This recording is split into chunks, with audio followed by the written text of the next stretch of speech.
Assalamualaikum warahmatullahi wabarakatuh. Hari ini kita akan berpindah ke materi berikutnya, yaitu potensi kemaritiman di Indonesia. Selamat menyaksikan ya anak-anak. Yang pertama, kemaritiman Indonesia. Luas laut di Indonesia adalah 2/3 dari luas seluruh wilayah Indonesia. Luas wilayah perairan Indonesia sebesar 5,8 juta kilometer persegi yang terdiri dari 3,1 juta kilometer persegi perairan Nusantara dan 2,7 kilometer persegi perairan zona ekonomi eksklusif Indonesia atau yang bisa kita singkat ZEE atau 70% dari luas total Indonesia. Indonesia memiliki kekayaan hayati yang banyak dari wilayah perairan. Potensi wilayah perairan tidak hanya diperoleh dari laut saja, melainkan dapat diperoleh dari perairan darat seperti sungai dan danau. Kondisi tersebut tercermin dengan besarnya keanekaragaman hayati. Selain potensi budidaya perikanan pantai di laut, serta pariwisata bahari. Berikutnya, sumber daya alam pada potensi kemaritiman di Indonesia. Yang pertama yaitu terumbu karang. Nah, apa sih terumbu karang itu anak-anak? Terumbu karang merupakan terumbu atau batuan sedimen kapur di laut yang terbentuk dari kapur yang sebagian besar dihasilkan dari koral atau binatang yang menghasilkan kapur untuk kerangka tubuhnya. Nah, jika ribuan koral membentuk koloni, koral-koral tersebut akan membentuk karang. Nah, di sampingnya terdapat gambar dari terumbu karang. Berikutnya ada jenis-jenis terumbu karang. Ada 4 nih pembeda jenis-jenisnya. Yang pertama berdasarkan letak, yang kedua berdasarkan zonasi, yang ketiga berdasarkan kemampuan memproduksi kapur, dan yang keempat berdasarkan bentuk dan tempat tumbuhnya. Yang pertama berdasarkan letak. Ada 4 nih. Yang pertama, terumbu karang tepi. Terumbu karang tepi atau karang penerus berkembang di mayoritas pesisir pantai dari pulau-pulau besar. Contohnya nih, Bunaken di Pulau Sulawesi, Pulau Panaitan di Banten, dan Nusa Dua di Bali. Yang kedua, terumbu karang penghalang. Terumbu karang ini terletak pada jarak yang relatif jauh dari pulau, sekitar 0,52 km ke arah laut lepas dengan dibatasi oleh perairan berkedalaman hingga 75 meter. Contohnya, Batuan Tengah yang terletak di Bintan, Kepulauan Riau, Spermonde di Sulawesi Selatan, dan Kepulauan Banggai di Sulawesi Tengah. Yang ketiga, terumbu karang cincin.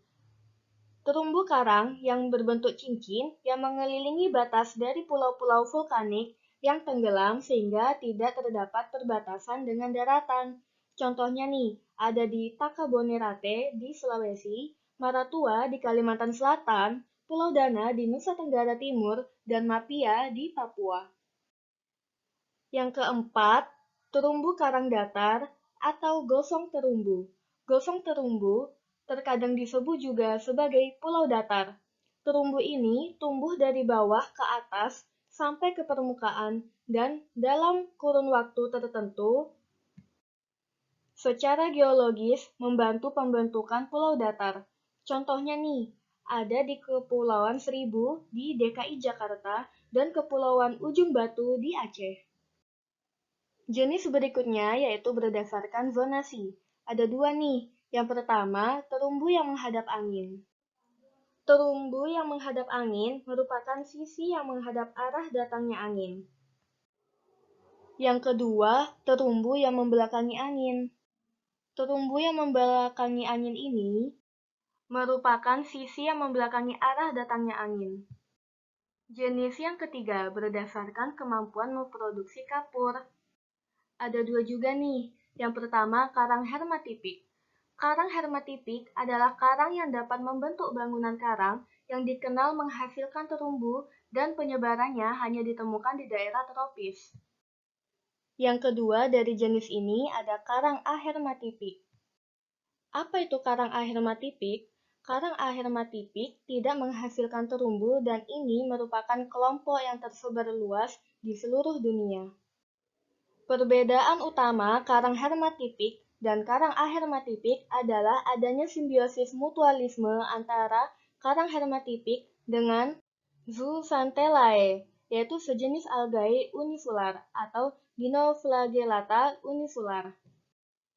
Jenis yang terakhir ada berdasarkan bentuk dan tempat tumbuh. Ada 4 nih. Yang pertama ada terumbu. Terumbu adalah endapan masif batu kapur, terutama kalsium karbonat atau CaCO3 yang utamanya dihasilkan oleh hewan karang dan biota-biota lain seperti alga berkapur yang mensekresi kapur, seperti alga berkapur dan moluska.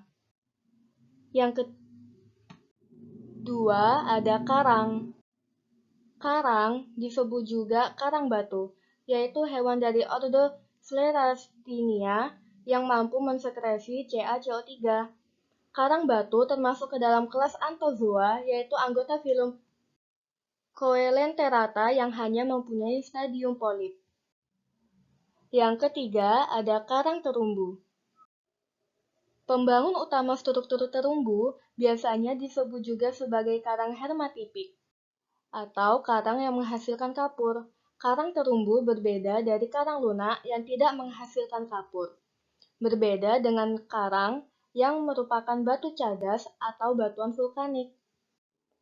Yang terakhir ada terumbu karang. Ekosistem di dasar laut tropis yang dibangun terutama oleh biota laut menghasilkan kapur, khususnya jenis-jenis karang batu dan alga berkapur. Terdapat pula biota yang hidup di dasar lainnya seperti jenis-jenis moluska, krustasea, echina, dermata, polychaeta, porifera, dan tunicata. Selain itu, terdapat biota-biota lain yang hidup bebas di perairan sekitarnya, termasuk jenis-jenis plankton dan jenis-jenis nekton. Yang selanjutnya adalah fungsi terumbu karang. Fungsi terumbu karang dibagi menjadi beberapa bagian. Yang pertama, terumbu karang berfungsi sebagai pelindung ekosistem pantai. Terumbu karang akan menahan dan memecah energi gelombang yang sehingga mencegah terjadinya abrasi dan kerusakan di sekitarnya. Yang kedua, terumbu karang berfungsi sebagai rumah bagi jenis makhluk hidup di laut. Terumbu karang bagaikan oase di padang pasir untuk lautan. Karenanya banyak hewan dan tanaman yang berkumpul di sini untuk mencari makan, memijah, membesarkan anaknya, dan berlindung. Yang ketiga yaitu sebagai sumber obat-obatan. Pada terumbu karang banyak sekali terdapat bahan-bahan kimia yang diperkirakan dapat menjadi obat bagi manusia. Yang keempat, terumbu karang berfungsi sebagai objek wisata. Seperti yang kita tahu, terumbu karang itu sangatlah bagus, akan menarik minat wisata atau wisatawan sehingga menyediakan alternatif pendapatan bagi masyarakat sekitar. Yang terakhir, yaitu sebagai objek penelitian. Selain bermanfaat secara alamiah sebagai habitat berbagai jenis ikan dan juga memiliki fungsi untuk sektor pariwisata, ternyata terumbu karang juga memiliki fungsi edukasi atau pendidikan. Fungsi yang dimiliki oleh terumbu karang dalam bidang edukasi adalah sebagai tempat penelitian dan juga pengembangan dari berbagai macam jenis biota laut. Potensi sumber daya alam yang keempat yaitu perikanan. Di Indonesia bagian barat banyak ditemukan adalah ikan pelagis kecil. Di wilayah Indonesia bagian timur dengan rata-rata kedalaman laut sekitar 4.000 meter, banyak ditemukan ikan pelagis besar seperti cakalang, dan tuna. Selain ikan yang tersedia di lautan, penduduk Indonesia juga banyak yang melakukan budidaya ikan, terutama di daerah pesisir pantai. Di pantai utara Pulau Jawa, banyak masyarakat yang mengembangkan usaha budidaya ikan dengan menggunakan tambak. Jenis ikan yang dikembangkan di sana yaitu ikan bandeng dan udang. Kekayaan alam kita yang berupa ikan banyak diambil oleh nelayan dari negara lain berupa praktik pencurian ikan atau illegal fishing. Ada beberapa wilayah perairan Indonesia yang rawan dengan kegiatan illegal fishing. Wilayah yang paling rawan dengan praktek pencurian ikan adalah Laut Arafuru, Papua, di timur perairan Indonesia. Jenis-jenis perikanan di Indonesia. Jenis-jenis perikanan di Indonesia dibagi menjadi dua macam, yaitu perikanan darat dan perikanan laut. Perikanan darat adalah usaha pembudidayaan atau penangkapan ikan yang dilakukan di daratan. Perikanan darat ini dibagi menjadi dua bagian, yaitu perikanan air payau dan perikanan air tawar. Perikanan air payau yaitu usaha perikanan yang dilakukan di tepi-tepi pantai yang datar dalam bentuk tambak atau empang. Jenis ikan yang diusahakan adalah udang dan bandeng. Yang kedua, perikanan air tawar. Perikanan air tawar meliputi perikanan di sawah, kolam, danau, sungai, dan keramba. Jenis-jenis ikan yang diusahakan adalah ikan emas, nila, lele, gurami, dan lain-lain. Jenis perikanan yang kedua yaitu perikanan laut. Perikanan laut sendiri adalah usaha pembudidayaan atau penangkapan hewan-hewan laut. Nelayan biasanya menangkap hewan-hewan laut di kawasan laut-laut dangkal atau zona neritik. Secara tradisional, para nelayan biasanya menggunakan perahu-perahu kecil. Penangkapan besar-besaran biasanya menggunakan perahu motor yang besar. Jenis peralatan yang digunakan untuk menangkap ikan sangatlah beragam. Misalnya jaring, sero, dan lain-lain. Selanjutnya, kita akan mengenal tentang pusat perikanan laut di Indonesia. Pusat perikanan laut di Indonesia terbesar di berbagai daerah seperti berikut.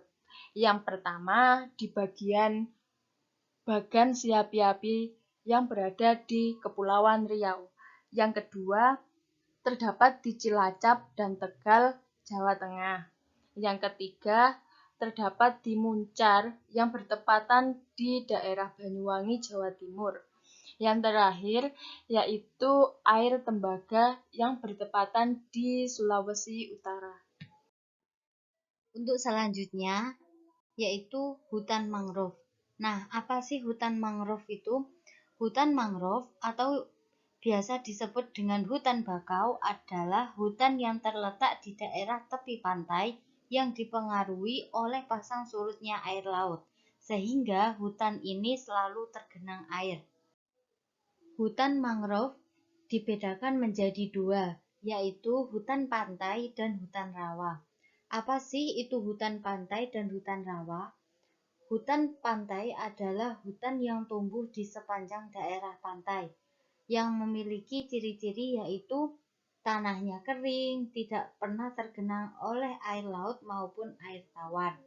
Sedangkan hutan rawa yaitu hutan yang tumbuh di daerah yang selalu tergenang air tawar. Oleh karena itu, hutan rawa terdapat di daerah yang landai. Biasanya hutan rawa terletak di belakang hutan payau. Ciri-ciri hutan mangrove. Di sini terdapat 6 ciri-ciri. Yang pertama, hutan mangrove terdiri satu jenis pohon. Pohonnya yaitu pohon bakau. Yang kedua, hutan mangrove memiliki akar yang tidak beraturan. Ciri khas yang dimiliki oleh hutan mangrove adanya akar-akar tanaman mangrove atau bakau yang menimbul ke atas. Maka, ketika kita memasuki kawasan hutan mangrove, kita dapat melihat banyak akar-akar pohon bakau yang keluar dari permukaan tanah. Yang ketiga, yaitu hutan mangrove mempunyai biji yang bersifat vivipar. Ciri khas yang dimiliki hutan mangrove ini memiliki biji yang bersifat vivipar.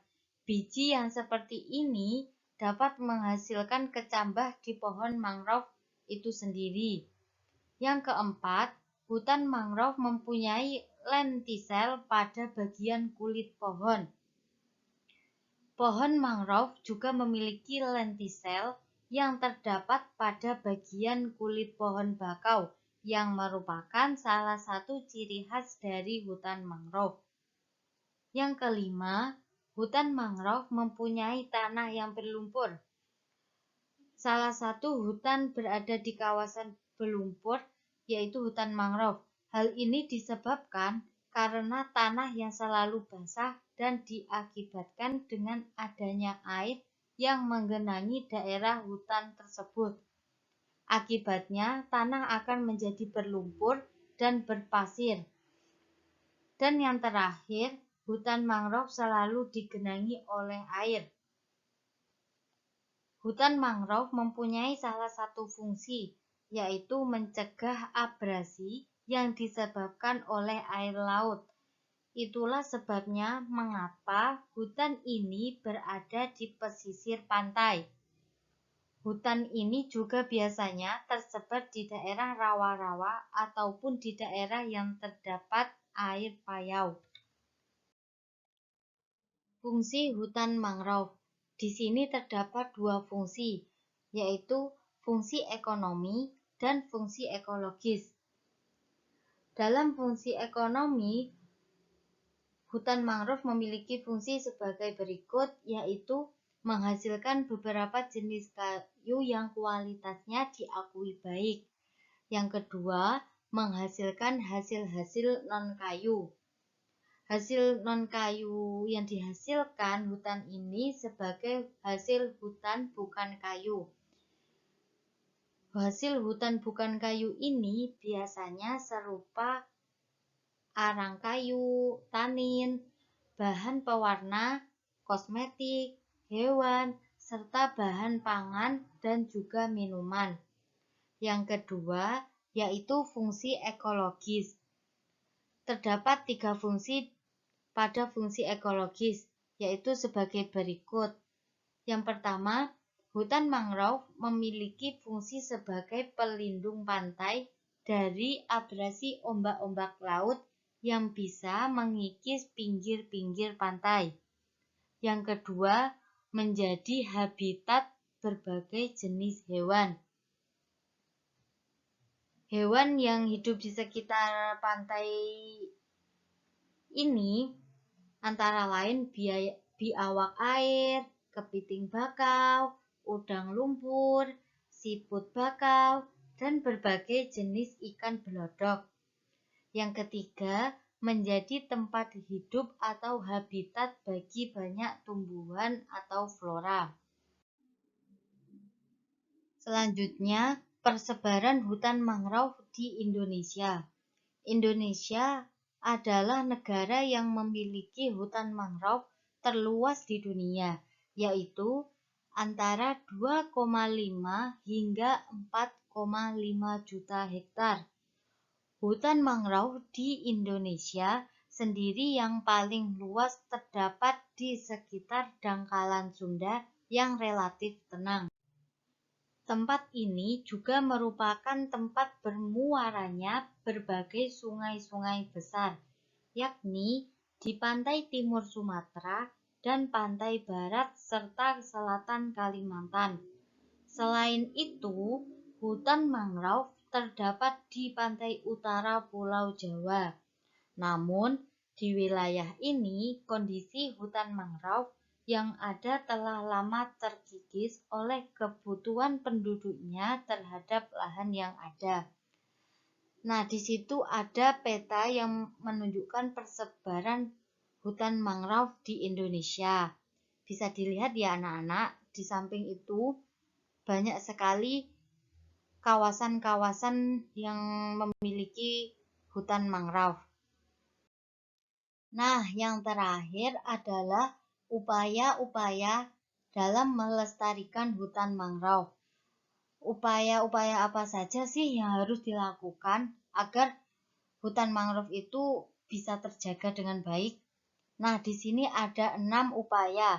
Yang pertama yaitu penanaman kembali hutan mangrove. Yang kedua, pengaturan kembali tata ruang wilayah pesisir.